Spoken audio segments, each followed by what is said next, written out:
Chapter 7. Harmony in Chaos. The glass walls of TopNote's meeting room pulsed with muffled basslines from the recording studios beyond, a reminder that creativity was always in motion here. Kirsten walked in, her gaze sweeping the room, noting the strained faces of a team in desperate need of harmony.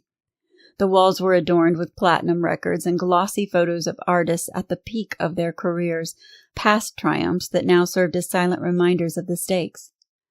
Earl Mauller stood by the window, his gaze fixed on the city skyline. Beside him, Lisa Bergdoll's arms were crossed tightly, her usual sharpness tempered by exhaustion.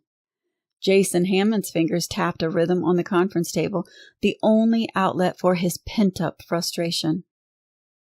"Morning," Kirsten said, her tone measured but warm.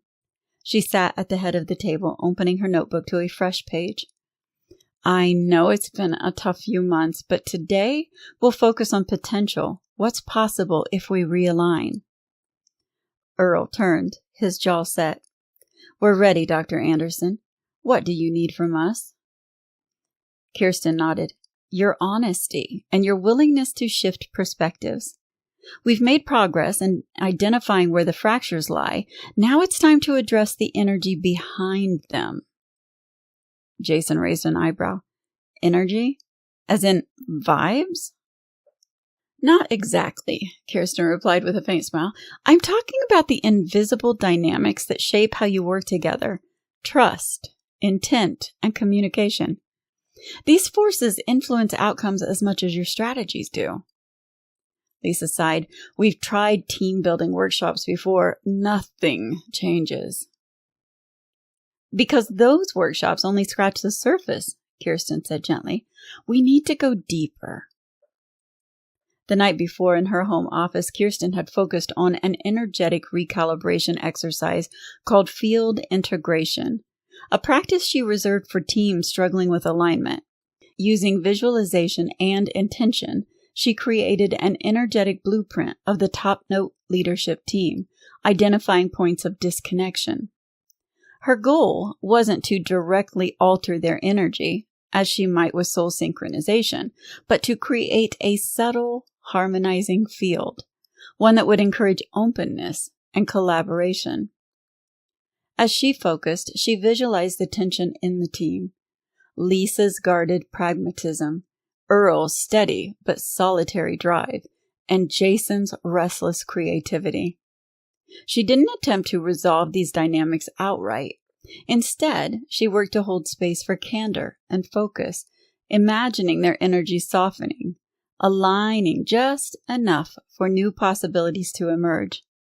When she finished, she noted key questions that had surfaced during the exercise, questions designed to reveal the underlying threads of their values and intentions. The next morning, Kirsten entered the room with playful anticipation, a departure from her usual calm intensity. She placed her notebook on the table and smiled. "Today, we're going to try something a little different. I promise it won't involve spreadsheets or flowcharts." Jason smirked, leaning back in his chair. "I'm listening." Kirsten nodded. "Good. Now, I want you to imagine something.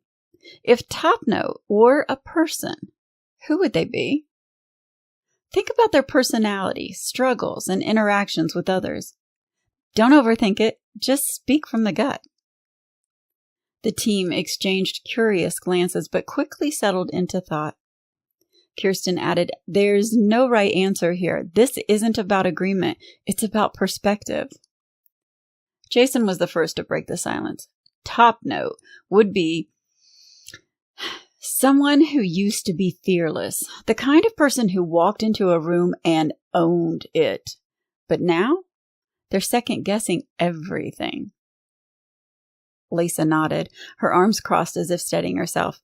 "TopNote is like an overworked creative, brilliant, but stretched too thin, trying to do too much and not doing any of it well."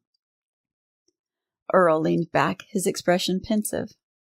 "To me, TopNote is a fighter, someone who's taken a few punches but refuses to stay down. They're not polished, but they're still standing." Kirsten took their responses in stride, jotting down traits on the whiteboard as they spoke. Fearless, but hesitant. Creative, but overextended. Resilient, but bruised. She paused and turned to face them. This is the person you see. But let me ask you this. Who do you want them to be? Jason's restless tapping slowed, his focus shifting inward. Someone who's not afraid to take risks again, he said. Who leads instead of reacting. Lisa's voice was low. Someone who channels the creativity into meaningful work, not just keeping the lights on. Earl's tone carried steady resolve. Someone who knows their worth and doesn't apologize for it. Kirsten added their responses under a new heading on the board, the potential top note. The contrast between the lists was stark, but it also held promise. This is your gap, Kirsten said, gesturing between the two columns. The disconnect between who you are and who you want to be. Our work bridges it, not by erasing the struggles, but by transforming them into strengths. A heavy silence filled the room.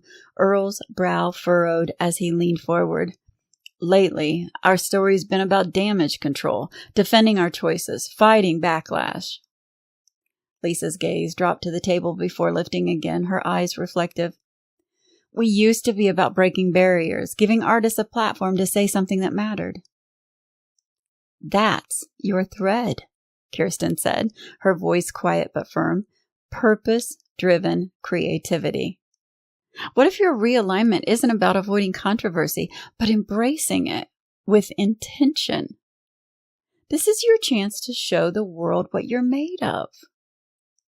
Jason leaned back, his expression thoughtful, using the backlash as a catalyst for something bigger. Exactly, Kirsten said, her tone rising slightly with energy. You can't erase the controversy, but you can transform it.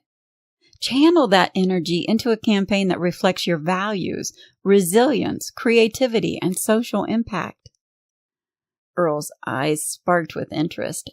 This is a campaign that doesn't just promote an artist, but a message.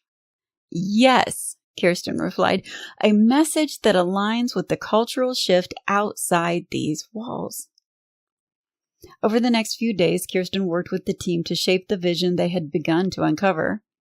Early on, Earl made his stance clear. If we're going to realign, we can't do it in isolation. Collaboration isn't just an option, it's essential. We need partners who can amplify this message. Kirsten nodded, encouraged by his wisdom. Agreed. But first, we need to establish what Top Note is bringing to the table. Collaboration works best when your own narrative is strong. Together, they dove into the work. The team met with artists, exploring how their music could intersect with themes of social consciousness. They reviewed past campaigns, identifying where they had lost their way and where they could have done more to connect with audiences. Kirsten guided these sessions, always bringing the conversation back to purpose and intention. Gradually, a new narrative emerged, one of artists using their voices to entertain and inspire change. The concept took shape over the week, a multi-artist project focusing on resilience and cultural awareness. The campaign would highlight stories of struggle and triumph set against a backdrop of socially conscious music. It was bold, risky, and precisely what Top Note needed to reclaim its identity. Kirsten summarized their work. You're not just a record label, she said, her voice steady but filled with conviction. You're a cultural force. Realign with that truth, and you won't just survive this crisis, you'll redefine your legacy. Earl looked around the table, the determination in his eyes unmistakable. Let's make it happen. As the meeting adjourned, the energy in the room felt different, more focused, more alive. Jason's fingers tapped a steady beat, but this time it was a rhythm of possibility. Kirsten closed her notebook, and the outline of the realignment was clear. The threads were beginning to weave together, forming a stronger, more resilient fabric. Top Note was ready to lead again.